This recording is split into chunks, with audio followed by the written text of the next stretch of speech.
puji dan syukur kehadirat Allah Subhanahu wa taala karena pada kesempatan kali ini kita bisa berkumpul di sini dalam keadaan sehat walafiat. Tak lupa salawat serta salam kita curahkan ke Nabi besar kita Nabi Muhammad SAW. Terima kasih saya ucapkan kepada Ibu Kepala Sekolah juga rekan guru-guru hebat yang telah meluangkan waktunya di sini untuk menghadiri kegiatan diseminasi karya aksi nyata modul 1.4. Nah, pada kesempatan kali ini saya akan membahas mengenai budaya positif.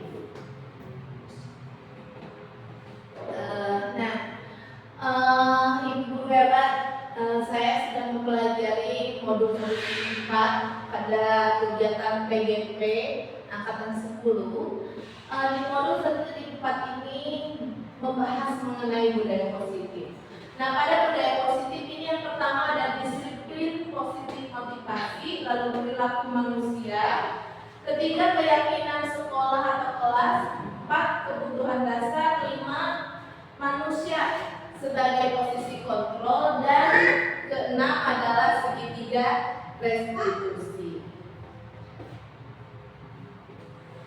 Nah, Bapak Ibu, apa itu disiplin positif menurut guru hebat di sini? Seperti apa sih disiplin positif itu? Ya, model gimana?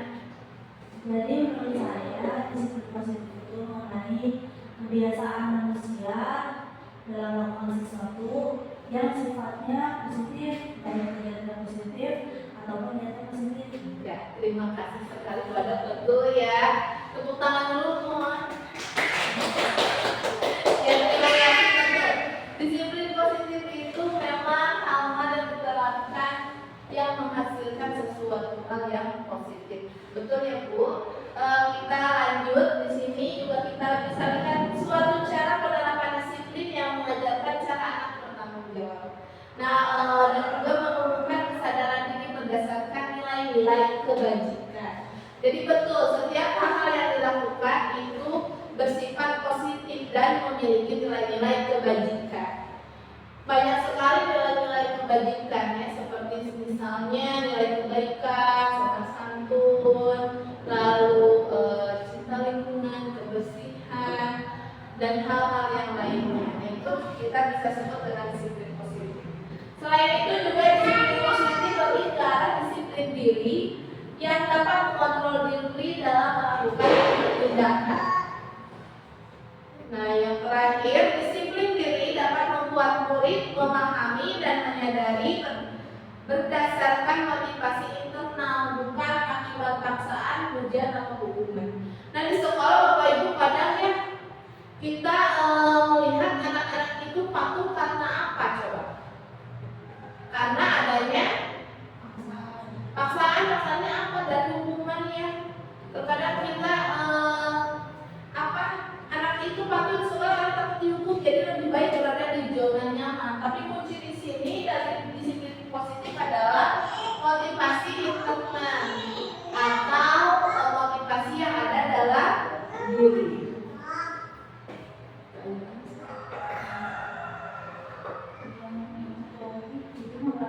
Nah, lanjut.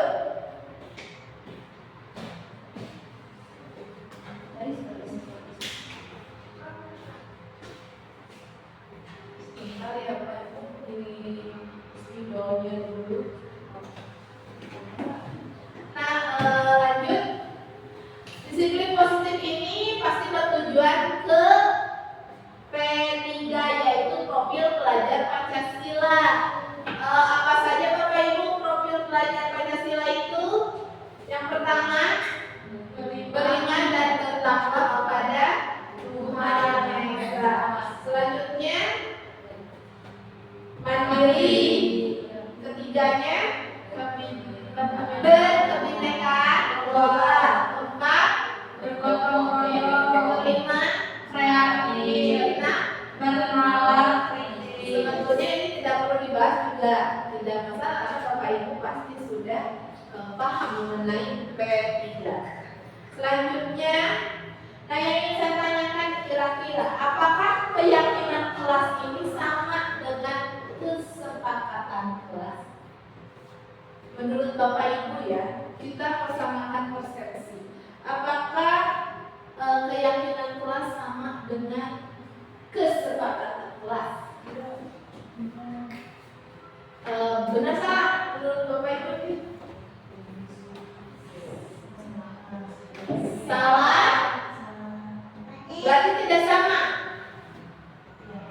Ya, betul, jawabannya tidak sama. Nah, keyakinan kelas dan kesepakatan kelas itu memang tidak sama, ya. Betul sekali Bapak Ibu. Jadi kalau keyakinan kelas atau keyakinan sekolah itu dan kesepakatan berbeda. Keyakinan kelas itu lebih memiliki nilai-nilai kebajikan dan disadari oleh orang-orang yang berada di sekitarnya. Jadi kalau keyakinan kelas, anak tidak terlambat karena tahu bahwa nilai kebaikan dari tidak terlambat adalah disiplin. Sedangkan kalau kesepakatan kelas, anak datang tepat waktu karena dia meyakini kesepakatan jika memang nanti saya terlambat saya akan kena hukuman atau konsekuensi. Jadi saksi betul ya. Jadi kalau keyakinan kelas itu lebih ke dalam dirinya, kesadaran dirinya.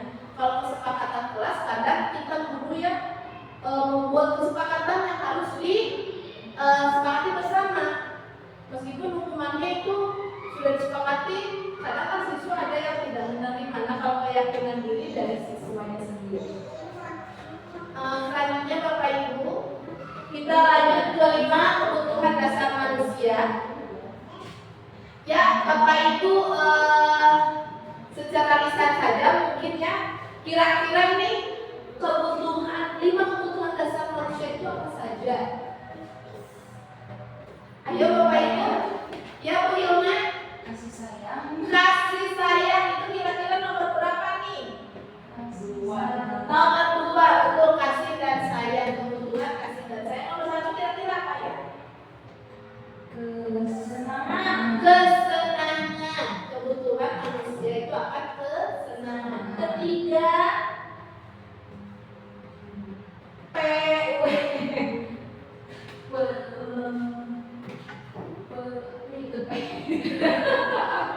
Oke, 4 deh. Kebutuhan hidup. Kebutuhan hidup, yes. Yang terakhir, kebutuhan.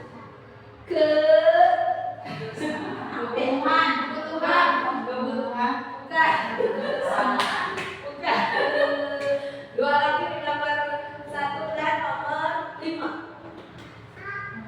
Kalau ini kasih dan sayang, tadi sudah ini kesenangan, kasih dan sayang. Ini belum, ini kebutuhan hidup. Ada 2 lagi, 5 kebutuhan dasar manusia, nomor 3 dan nomor 5. Nomor 3, penguasaan. Betul, tepuk tangan dulu dong.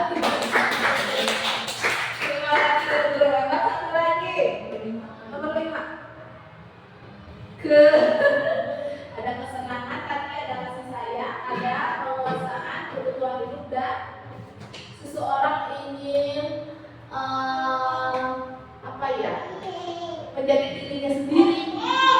Kebebasan. Yes, betul. Terima kasih untuk ingin adanya kebebasan. Nah, kita lihat di sini Bapak Ibu, kebutuhan dasar manusia. Ketika seorang murid melakukan suatu perbuatan yang bertentangan dengan kebaikan atau melanggar, sebenarnya dikarenakan mereka gagal memenuhi kebutuhan dasar mereka. Jadi ketika anak di kelas banyak sekali masalah, cari perhatian, berarti dia ingin memenuhi kebutuhannya. Kira-kira kebutuhan yang mana?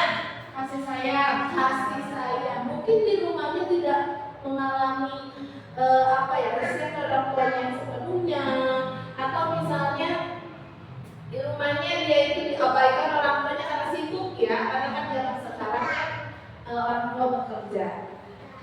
jika memang misalnya nih ada anak senang banget ngejekin orang, kira-kira kebutuhannya apa ya? Penguasaan bisa, selain itu ada lagi. Dia senang, kesenangan, betul. Dia mencari kesenangan dengan mengejek orang lain itu ada. Nah, bagaimana cara kita supaya kesenangannya itu kita larikan ke hal-hal yang positif? Atau tadi penguasaan betul juga, karena terkadang anak ingin diakui yaitu dengan adanya penguasaan dalam diri sehingga dia merasa bahwa saya gitu ya. Nah, ini 5 kebutuhan dasar. Kalau bertahan hidup mungkin tidak ada hubungannya di sekolah ya, kecuali mungkin ada kasus yang memang anak mencuri. Dan alhamdulillah di sini tidak ada ya, tidak pernah ada kasus anak mencuri. Tapi kalau anak mencuri kita lihat dulu, apakah memang di keluarganya memang dia kekurangan? Kalau kekurangan berarti dia yang memenuhi kebutuhan bertahan hidup. Misalnya memang tidak punya bekal, keluarganya ekonomi rendah, seperti itu ya. Nah, ini 5 kebutuhan dasar yang harus diketahui kita Bapak Ibu. Yang memang harus diketahui ketika anak melakukan kesalahan itu sebabnya apa. Jadi jangan sampai si guru itu hanya menyalahkan kamu nakal, kamu salah, kamu ini. Gak bisa, karena kita harus tahu dulu latar belakangnya. Sesudah diketahui latar belakangnya, baru kita bisa memastikan apakah memang anak itu memang nakal atau memang ada kebutuhan yang belum terpenuhi. Kita lanjut Bapak Ibu ya. Nah, di sini kita mengenal segitiga restitusi Bapak Ibu. Jadi ketika ada masalah, anak bukan langsung disalahkan atau diberi sanksi. Kita harus melakukan dulu ini segitiga restitusi. Ada yang tahu mengenai segitiga restitusi atau baru tahunya hari ini, mendengar hari ini? Ya, karena memang ya Bapak Ibu saya pribadi juga baru mengetahui segitiga restitusi itu saat belajar di PGP. Tapi sebetulnya kalau kita lihat, kita sudah mempraktekkan. Saya yakin itu. Namun mungkin tahapannya tidak sesuai urutan. Nah, segitiga restitusi itu apa nih? Nah, segitiga restitusi ini kita bisa melihat ya. Segitiga restitusi ini adalah proses menciptakan kondisi bagi peserta didik untuk memperbaiki kesalahan mereka sehingga mereka bisa kembali pada kelompok mereka dengan karakter yang lebih kuat. Jadi cara penanganan siswa ketika ada masalah, kita bisa lihat slide sebelumnya. Kita bisa lihat di sini yang pertama yang harus dilakukan dulu adalah menstabilkan identitas. Kedua, validasi tindakan yang salah, dan yang ketiga menanyakan keyakinan. Ketika menstabilkan identitas, apa yang harus dilakukan? Pertama, guru ini mengajak berbicara. Nah, secara perlahan sehingga siswa tersebut merasa aman dan terbuka. Jadi bukan kita menyalahkan, kamu tadi ngapain, kamu salah, kamu ngelakuin kesalahan, kamu melanggar aturan. Tidak seperti itu, tapi anak diajak dulu. Tadi ada apa di kelas? Kok bisa ada situ, gitu ya? Lalu ada validasi tindakan yang salah. Sesudah anak terbuka, nanti anak ngomong kesalahannya apa. Nah, kita tegaskan dengan memvalidasi tindakan yang salah itu. Tapi kita bukan menyalahkan, kita bisa menggunakan kata-kata dalam menstabilkan identitas atau validasi tindakan yang salah. Misalnya nggak apa-apa, memang manusia itu belum pernah salah, semua juga punya salah, tapi tidak boleh diulang. Atau dulu juga itu kayak gitu. Nah, kata-kata yang seperti itu membuat kedekatan dengan siswa, dan siswa itu semakin nyaman dan terbuka. Selanjutnya menanyakan keyakinan. Menanyakan keyakinan ini kesepakatan prasmanan, tapi secara siswa sadari. Contoh, menurut kamu apa yang tadi kamu lakukan melanggar keyakinan kelas kita? Tidak. Nah, anak yang jawab nanti, iya Bu, melanggar misalnya. Kira-kira apa pelanggarannya? Karena saya sudah, katanya kasusnya mengejek, misalnya saya sudah tidak menghargai teman.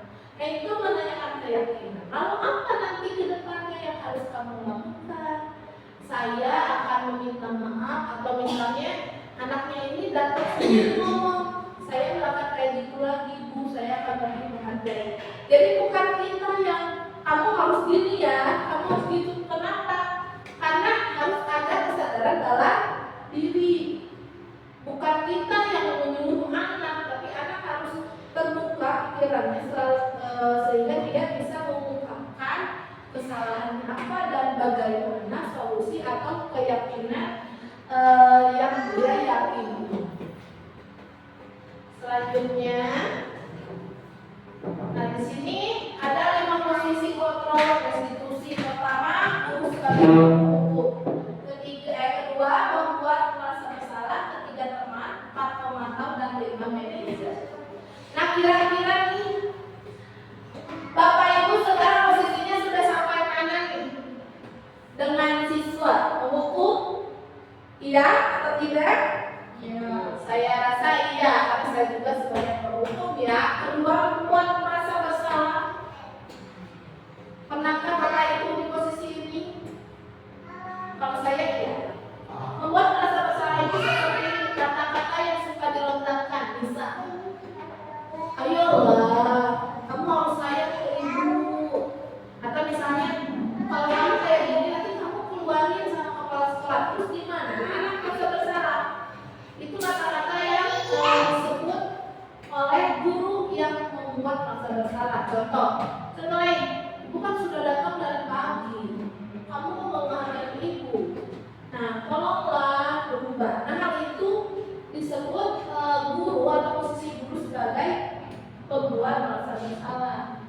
Posisi teman, sudahkah Bapak Ibu guru menjadi posisi teman dengan siswanya? Sudah, betul. Dengan menjadi posisi teman, itu siswa akan lebih terbuka, tapi belum bisa menjadikan kesadaran dirinya tumbuh.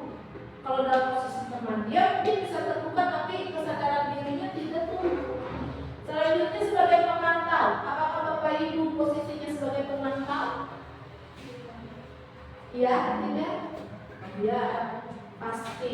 Dan yang terakhir adalah manajer. Sudahkah Bapak Ibu melaksanakan sebagai manajer? Iya. Manajer ini ketika kita melaksanakan atau memecahkan masalah dengan segitiga restitusi. Tidak.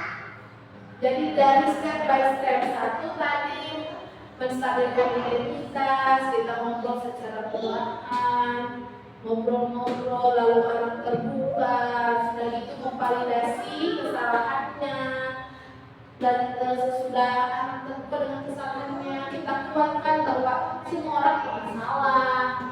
Terus manusia pasti punya salah, ibu juga pernah. Nah, itu hal-hal yang seperti itu membuat motivasi anak tumbuh. Dan yang terakhir adalah menanyakan keyakinan. Jika memang itu sudah dilakukan, berarti posisi Bapak Ibu sudah berada dalam posisi kontrol manager. Nah, mungkin saya yakini segitiga restitusi itu pasti sudah Bapak Ibu lakukan. Hanya mungkin belum bertahap atau misalnya aturannya tidak sesuai.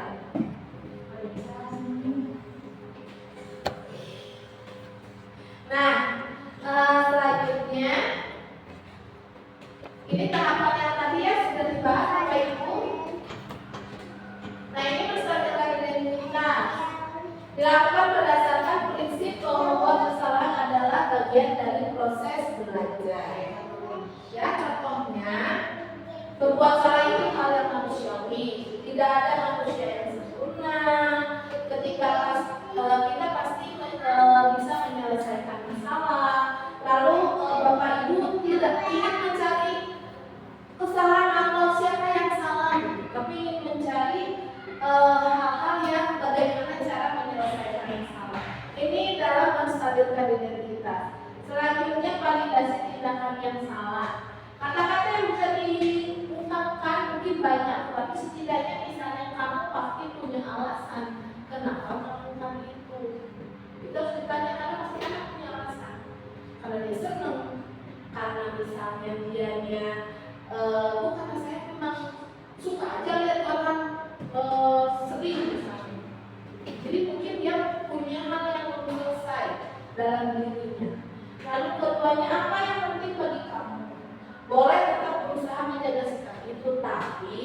sikap-sikap yang lebih baik atau yang baru. Nah ini, jadi tidak menyalahkan sikap-sikap yang salah dari anak memang salah, tapi kita tidak langsung menyalahkan, kita harus lakukan pendekatan. Lalu yang ketiganya, maukah kamu belajar untuk pendapat yang kamu butuhkan tanpa harus melakukan kesalahan? Nah kata-kata itu sebagai motivasi di mana kita bisa menumbuhkan kesadaran diri. Lalu menanyakan keyakinan. Kata-kata yang bisa diungkapkan adalah satu jalan apa yang kita percaya di sekolah kita. Maksud di sini, karena pasti saya juga untuk keyakinan kelas siswa belum terlalu paham. Jadi keyakinan kelas itu seperti ibarat kesepakatan kelas atau aturan atau tata tertib. Namun dalam keyakinan kelas dibuat menjadi positif.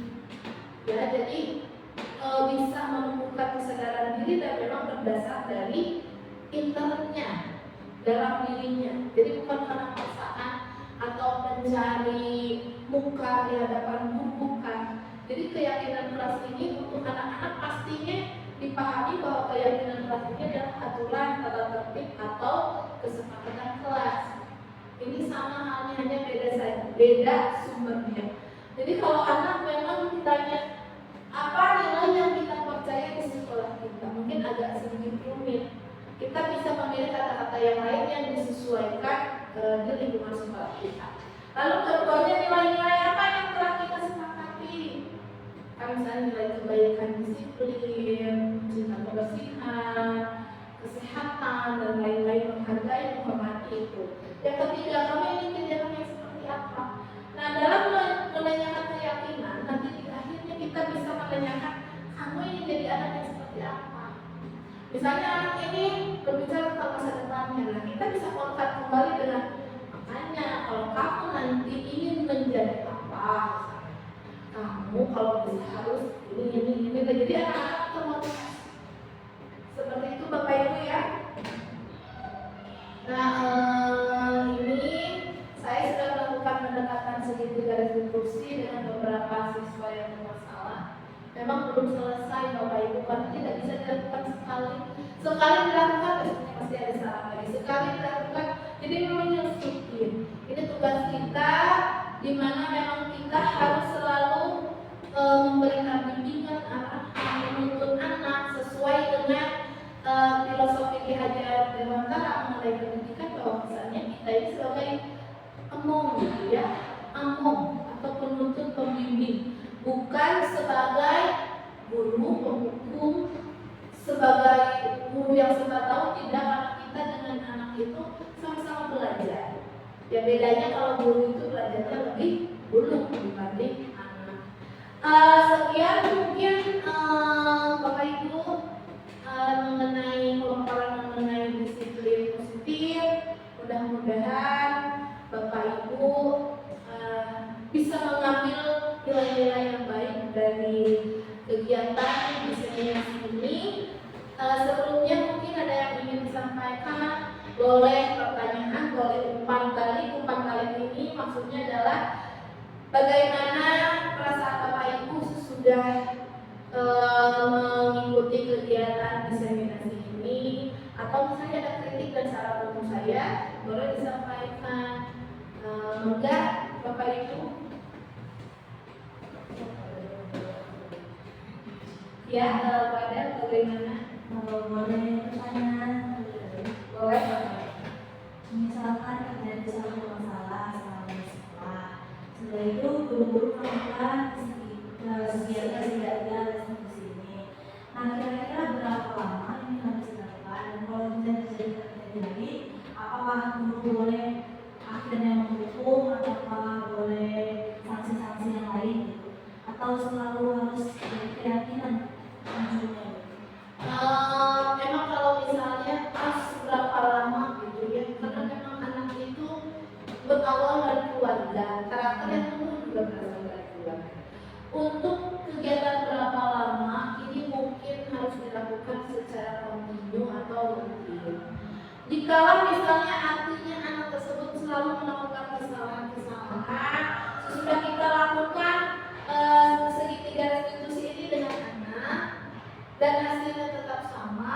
mungkin yang harus bisa dilakukan pertama adalah komunikasi dengan orang tua, karena kita bisa jadi anaknya ada kebutuhan tadi yang kita sembunyi, mungkin malu diungkapkan, karena dari orang tua kita samakan jawaban dari orang tua, maka sama tidak dengan anak.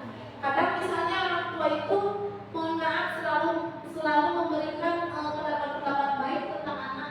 Nah, dimohon nanti kepada orang tua agak sejujur-jujurnya supaya kita bisa menangani anak yang bermasalah. Kalaupun misalnya nanti pada ujung-ujungnya apakah boleh diberikan hukuman, ya mungkin dalam bentuk sanksi, tapi sanksi yang sudah disepakati. Jadi bukan ujuk-ujuk guru memberikan hukuman, misalnya kamu lari atau apa, itu kan tidak tertulis, tidak disepakati. Bagusnya sebelum semester atau pelajaran kita membuat dulu kesepakatan kelas, karena yang realitanya sekolah dan kelas itu selalu memiliki tata tertib yang jadi, itu kan ya, tidak boleh ini, hukumannya ini. Nah, alangkah baiknya kesepakatan kelas ini dibuat dari awal sehingga konsekuensi akhirnya atau nanti sanksi akhirnya seperti apa itu sudah diketahui anak. Jadi ketika anak melanggar, memang dia sadar sendiri. Misalnya di dalam surat-surat tembok sanksinya apa, kita sepakati itu menjadi keyakinan diri. Tapi ketika anak ada yang mencoret-coret tembok, dia sadari. Misalnya ketika ditanya, tahu nggak keyakinan kelas yang dilanggar itu konsekuensinya seperti apa? Dia pasti jawab sendiri karena di awal sudah diketahui. Nah, itulah pentingnya keyakinan kelas. Jadi di awal harus diketahui dulu. Kalau yang sudah berjalan mungkin agak sulit ya, karena mungkin anak juga belum tahu konsekuensinya apa gitu ya. Terus sebetulnya sanksi-sanksinya apa gitu kan belum tahu. Jadi memang agak sulit menerapkan. Tapi untuk yang baru mungkin kita bisa mencoba. Yuk kita buat keyakinan kelas atau kesepakatan kelasnya bersama-sama dengan siswa. Mungkin seperti itu Bu Adel, kalau salah mungkin mohon maaf. Semoga tidak lupa. Ada lagi? Ya, Bu Riri sebelumnya saya di sini mengucapkan terima kasih. Kadang lihat sebagai pendidik yang ada di area sekolah lupa gitu dengan fungsinya, atau ibaratnya kayak tadi ada tempat tugas pokok itu kayak seperti apa itu manajer terus layanan teman terus kayak juga seperti yang ketemu sama menerima karena kita lupa. Nah, saya di sini membalas terima kasih itu jadi diingatkan kembali gimana sekarang gitu udah apa ya ibaratnya ada krisis sendiri, krisis identitas mengenai guru sendiri, jadi diingatkan atau dipahamkan kembali. Saya paling disitu. Ya, terima kasih Bu Riri ya atas umpan baliknya. Terima kasih pada juga atas pertanyaannya. Ada lagi Bapak Ibu? Jika tidak mungkin saya akan akhiri, tapi sebelumnya memang apa ya, jadi guru itu susah-susah gampang, bukan hanya sekedar mengajar siswa. Kadang kita kalau memang sudah cinta terhadap pekerjaan kita, kadang lupa gitu tadi benar ya. Kadang kalau sama anak berposisi seperti teman, kadang kebablasan. Anaknya terlalu dekat, jadi tidak ada batasan. Tapi di sisi lain memang kita tidak boleh merasa maling, gitu ya. Kita harus menjadi manajer gitu. Baik dalam keluarga, dalam diri kita harus bisa memanage supaya segala halnya bisa dilakukan dengan baik. Mungkin dari saya, mohon maaf jika ada